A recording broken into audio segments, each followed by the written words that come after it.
TRS Clips, that one channel where you get to explore the unexplored realms of knowledge.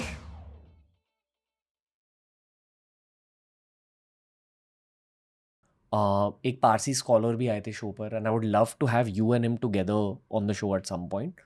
वो obviously Zoroastrian समाज और religion को बहुत अच्छे से समझाते हैं, सिखाते हैं, बट जिस तरह से हमारे में रामायण महाभारत की कहानी है उनमें भी उनके एपिक्स होते हैं. Epic of Zoroaster is one, but मेरे ख्याल से एपिक ऑफ ज़ोरास्टर इज़ रफली डेटेड आफ्टर 10,000 BC. बट वो भी ये मानते हैं कि उनके एपिक्स में वो ग्रेट फ्लड्स की बातें होती है वगैरह, और उनके मेन भगवान का नाम है अहूरा माजदा, और वो अवस्था को अपनी एंशियंट भाषा समझते हैं जिस तरह से हम संस्कृत समझते हैं. वो अवस्था को समझते हैं एंड दे कंसिडर अवस्था कजन ऑफ संस्कृत. हाँ, it is cousin of Sanskrit. वो तो स्पष्ट दिखाई देता है क्योंकि हमारे में स अक्षर उनमें ह बन जाता है. तो Ahura becomes asura in our language. क्योंकि and we know this because उनके रिलीजियस सेरेमनीज में एक ड्रिंक है जिसका नाम है होम रस. सोम रस, होम रस.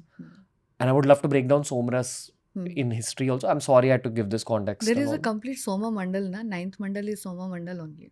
जो ऋग्वेद का नौवा जो खंड है, नौवा कांड जो है जी. वो सोम रस को लेकर के ही है पूरा. सोमा मंडल कहते हैं उसको. नाउ कमिंग बैक टू जो आप ये कह रहे हैं कि 10,000 BC, वो उससे भी पुराना है. जो मैं कह रही हूँ भरत जब 10 किंग्स, बैटल ऑफ 10 किंग्स जो हुआ ना, उसके बाद की बात है. नाउ व्हाट हैपेंड इज कि this is the land of Parshu. तो परक्षुम करके जो वर्ड है वो सुमेरियन इसमें भी आया है. एक सवाल है related to, I am really sorry I am interrupting you, ये बस क्लैरिटी के लिए कर रहा हूँ. ये जो पूरा मेसोपोटामिया का स्ट्रेच है जिसकी बातें अब हो रही है, was it also the stretch of Zoroastrianism? No. अब ये जो इराक सीरिया वाला जो एरिया है उसके बाद आता है Elam. Now this is present day Iran. And after that आता है Parakshum land which is mentioned in Sumerian texts. तो परक्षुम जो है वो मरहशी या परक्षी जो लोग थे, it is between the Afghanistan and eastern Iran. ये बीच का जो एक बेल्ट है वहाँ पे आते हैं. So it was also called Mother. Mother means land in Sumerian. And even the Zoroastrian text attest this, that the Mother is the land of Fars, that is Parsi. Okay. So if we go back to Mahabharata, those Madra people were the Parakshum people, Marhashi people, जो कि Sumerian culture तक भी वो lineages वहाँ पे आती रही. नकुल और सहदेव की mummy Madri. Exactly. Okay. So they are completely again disparate. यानी कि वो तब वो ऑफशूट वहाँ से निकला ऋग्वेद से, वो अलग हो गए वहाँ से. मतलब यानी कि बैटल ऑफ 10 किंग्स के समय में वो ऋग्वेद से जब अलग हुए, सो जो उन्होंने वो मेमोरीज रिटेन की वो उतनी पुरानी है, ना कि 10,000 BC. It is more than that. और इतना पुराना जेनेटिक डेविएशन है दोनों के बीच में कि समानताएं बहुत कम मिलती हैं, even in language, even in genetics. पिछले एपिसोड में हमने छंद भाषा की बात करी कि it's the precursor to Sanskrit, ancient Sanskrit वगैरह.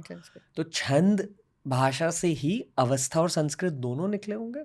ऐसे ही हो सकता है. मतलब देयर वाज अ छंद culture which was common between the two. हाँ, वो जो गाने में बात करते हैं ना, जब तुकबंदी वाला, उसी तरह से ही ये छंद में ही बात करते थे. तो ये भाषा ही थी. ओके. हाँ, मतलब मैथमेटिकल भाषा है ये.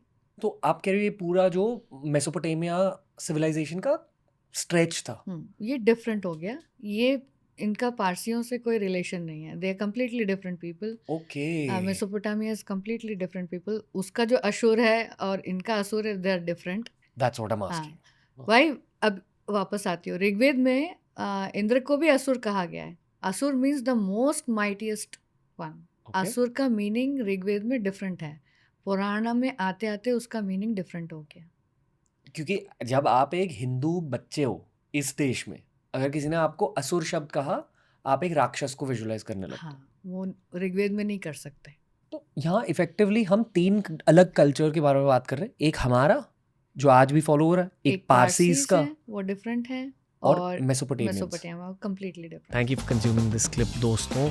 अगर ऐसे ही और क्लिप्स एक्सप्लोर करने हैं तो इस चैनल के प्लेलिस्ट्स को ज़रूर एक्सप्लोर करना।